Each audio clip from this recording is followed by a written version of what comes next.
Jean-Claude Boal, tu es à la fois syndicaliste, toujours engagé dans ton organisation, mais aussi militant associatif à plusieurs niveaux, dans les associations citoyennes, mais aussi au MNLE.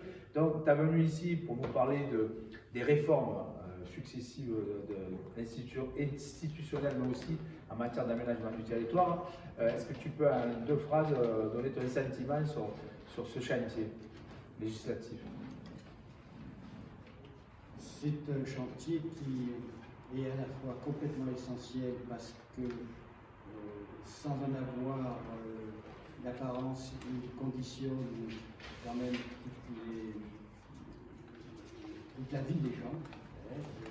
Et c'est un chantier qui se fait à pas bruit par une série de dispositions, soit législatives, soit réglementaires, dont les gens n'ont pas forcément connaissance, qui c'est difficile à analyser parce que les dispositions et les transformations sont éparpillées dans toute une série de lois et de réglementations. Et donc c'est difficile de se rendre compte de la cohérence des politiques auxquelles nous avons affaire.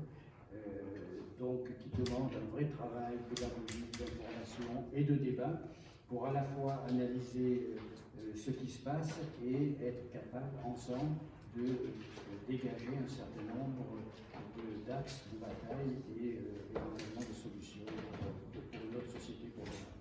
Bon, tu as dit effectivement dans cette conférence de ce matin, ici à Nevers, pour la 25e université d'été du MNLE, tu nous as dit les lois étant faites par des hommes, y compris au niveau européen, on n'a pas à désespérer, on peut, en se rassemblant, les transformer ou les faire modifier. Donc est-ce que tu peux mieux exprimer cette idée que tu as exposée devant nos collègues? Oui, parce que finalement, ce que nous vivons, y compris le système dans lequel nous vivons, qui est le système capitaliste, est une construction humaine. Ça s'est fait par des décisions successives sur une très longue période, de plusieurs siècles, des décisions successives à tel moment, pour telle raison, en fonction des rapports de force, en fonction des conditions sociales, des conditions démographiques, des conditions sanitaires, etc. Donc des décisions ont été prises qui nous ont conduit vers ce dispositif et le système dans lequel nous vivons, avec de grandes entreprises multinationales qui prétendent finalement gouverner le monde, gouverner les États et gouverner même chacun d'entre nous directement dans notre vie de tous les jours. Mais c'est une construction humaine, faite par des décisions humaines. Donc on peut effectivement la transformer, la déconstruire complètement, aussi par des décisions humaines, à condition que nous en prenions conscience et à condition qu'on ait aussi des propositions pour d'autres modes de vie et d'autres façons de faire dans nos sociétés.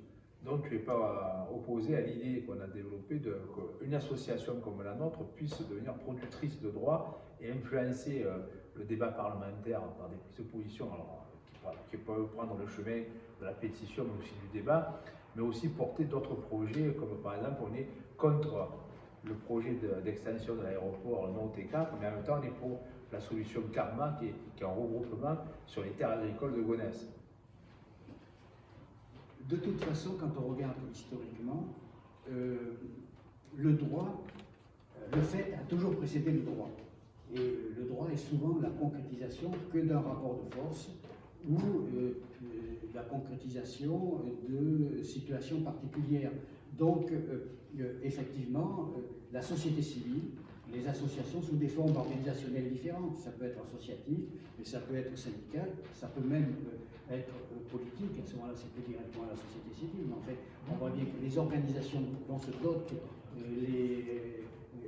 les humains en général sont effectivement productrices de droits qui ont toujours été précédés par des situations de fait. Donc le MNLE, là-dedans, a forcément un rôle à jouer s'il veut effectivement transformer la société à partir de ses préoccupations fondamentales, qui sont quand même toutes les questions d'environnement, les questions climatiques. Mais en faisant ça, il fait de la politique aussi. Et donc, qu'il soit producteur de droits, c'est, j'allais dire, quasiment naturel.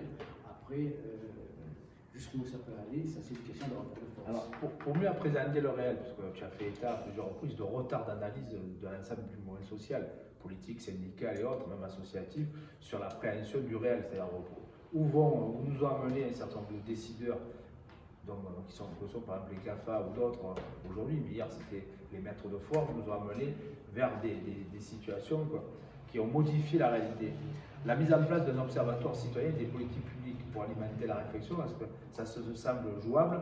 On l'a fait à titre expérimental dans un département, à plusieurs associations, parce que tu penses qu'il ne veut pas nationalement lancer un mouvement pour pouvoir porter à la connaissance de tous un certain nombre d'éléments et d'analyses. Si, ça peut être une forme, bien sûr. Hein.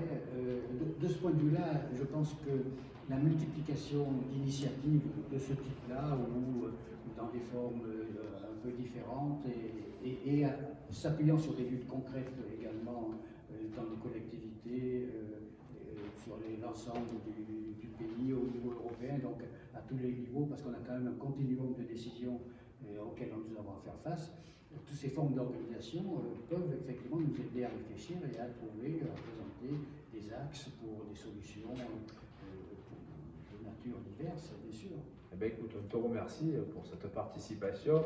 On se retrouvera sûrement bientôt, notamment à la manif contre le T4, et à bientôt pour d'autres actions ensemble et réflexions. Et à bientôt et merci.